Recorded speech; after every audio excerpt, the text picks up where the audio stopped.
ನಮಸ್ಕಾರ ವಿದ್ಯಾರ್ಥಿಗಳೇ, ಪಾಲಕರಿಗೆ ಮತ್ತು ಪ್ರೇಕ್ಷಕರಿಗೆ ನಮ್ಮ ಚಾನಲ್ಗೆ ಸ್ವಾಗತ.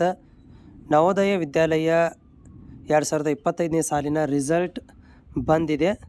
ಸೊ ವಿದ್ಯಾರ್ಥಿಗಳು ಇಷ್ಟು ದಿವಸದಿಂದ ಕಾಯ್ತಾ ಇದ್ದರೆ ನಿಮ್ಮ ರಿಸಲ್ಟ್ ಇವಾಗ ಬಂದಿದೆ. 9ನೇ ತರಗತಿ ಮತ್ತು 6ನೇ ತರಗತಿಯ ಅಡ್ಮಿಷನ್ಗೆ ಬಯಸುವಂಥ ಅಭ್ಯರ್ಥಿಗಳಿಗೆ ತಮ್ಮ ರಿಸಲ್ಟ್ಗಳನ್ನು ನೋಡ್ಕೊಳ್ಬೋದು. ಸೊ ಇಲ್ಲಿ ನಿಮಗೆ ತೋರಿಸ್ತಾ ಇದ್ದೀನಿ ಸ್ಕ್ರೀನಲ್ಲಿ. Selection test for test results class 6th summer bond ಅಂತ ಇದೆಯಲ್ಲ, ಈ ಒಂದು ಲಿಂಕನ್ನು ಕೂಡ ನಾನು ನಿಮ್ಗೆ ಕೊಟ್ಟಿರ್ತೇನೆ. ಸೊ ಈ ಲಿಂಕಿಗೆ ನೀವು ಹೋಗಿ ನಿಮ್ಮ ರಿಸಲ್ಟ್ಗಳನ್ನು ಚೆಕ್ ಮಾಡ್ಕೊಳ್ಬೋದು. ಸೊ 6ನೇ ತರಗತಿಯ ರಿಸಲ್ಟ್ಸ್ ನೋಡ್ಕೊಳ್ಳೋಕ್ಕೆ ಲಿಂಕ್ ಓಪನ್ ಇದೆ. ನಾನು ಡಿಸ್ಕ್ರಿಪ್ಷನ್ ಮತ್ತು ಕಮೆಂಟ್ಸ್ ಬಾಕ್ಸು ಮತ್ತು ಡಿಸ್ಕ್ರಿಪ್ಷನ್ ಒಳಗಡೆ ಈ ಲಿಂಕನ್ನು ಕೊಟ್ಟಿರ್ತೇನೆ.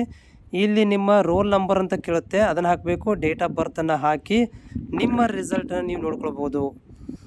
ಇನ್ ಕೇಸ್ ಆಫ್ ನಿಮಗೆ ಗೊತ್ತಾಗಲಿಲ್ಲ ಅಂದರೂ ಕೂಡ ನನಗೆ ನೀವು ಕಾಮೆಂಟ್ ಹಾಕಿರಿ. ನಿಮ್ಮ ರಿಸಲ್ಟನ್ನು ಕೂಡ ನಾನು ನೋಡಿ ವಿಡಿಯೋ ಮುಖಾಂತರ ತಿಳಿಸ್ಬೋದು. ನಿಮ್ಮ ರಿಸಲ್ಟ್ ಅನೌನ್ಸ್ಮೆಂಟ್ ಆಗಿದೆ. ವಿದ್ಯಾರ್ಥಿಗಳಿಗೆ ಕಂಗ್ರ್ಯಾಚುಲೇಷನ್ಸ್. 2025ನೇ ಸಾಲಿನ ನವೋದಯ ವಿದ್ಯಾಲಯದ ರಿಸಲ್ಟ್ಸ್ ಅನೌನ್ಸ್ಮೆಂಟ್ ಆಗಿದೆ. So class 6th summer bond result announcement ಆಗಿದೆ. ಇದು ಸೆಲೆಕ್ಷನ್ ಟೆಸ್ಟಿಗೆ ಮೊನ್ನೆ ಎಕ್ಸಾಮ್ ಬರೆದಿದ್ರಲ್ಲ, ಅದರ ರಿಸಲ್ಟ್ ಇದಾಗಿದೆ. ಹೋಗಿ ಎಲ್ಲರೂ ತಮ್ಮ ಈ ಲಿಂಕ್ ಕ್ಲಿಕ್ ಮಾಡಿಕೊಂಡು ರಿಸಲ್ಟ್ಗಳನ್ನು ನೋಡ್ಕೊಳ್ರಿ.